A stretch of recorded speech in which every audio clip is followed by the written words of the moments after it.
বিশ্বনবী পাগলের মতো একবার হাউজে কাউসারে যাবেন, একবার সিরাতে যাবেন, একবার পুলসিরাতের দিকে, একবার হাউজে কাউসারের দিকে পাগলের মতো দৌড়াতে থাকবেন।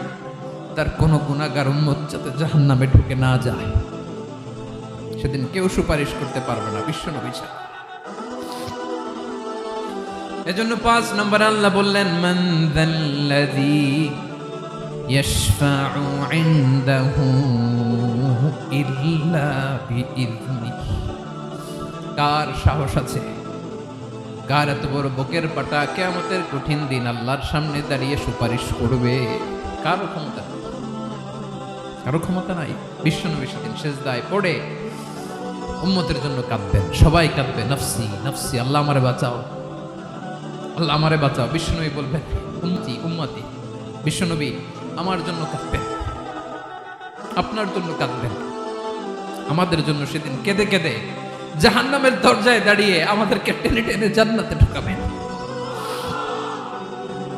এজন্য এই বিশ্বনবীর ভালোবাসা যেন আমাদের হৃদয়ে ভরপুর থাকে। আমার ভাইয়েরা, প্রতি শুক্রবার বিশ্বনবীর উপরে বেশি বেশি যেন আমরা দুরূদ পড়ি। আমরা যখন বিশ্বনবীর সালাম দেই, দুরূদ পড়ি, একদল স্পেশাল ফেরেশতা আছে যারা বিশ্বনবীর দুরূদটা নিয়ে সরাসরি বিশ্বনবীর রওজায় যায়, যে বলে অমুকের বেটা অমুক আপনারে সালাম দিয়েছে। বিশ্বনবী নিজ কবরের থেকে নিজেই সালামের উত্তর দেয়। বিশ্বনবীর ভালোবাসা যেন আমাদের হৃদয়ে থাকে, বিশ্বনবীর সুন্নাহ দিয়ে যেন আমাদের জীবনটাকে সাজাই। পারা যাবে ইনশাআল্লাহ। বিশ্বনবীর ভালোবাসা ছাড়া কেউ জান্নাতে ঢুকতে পারবে?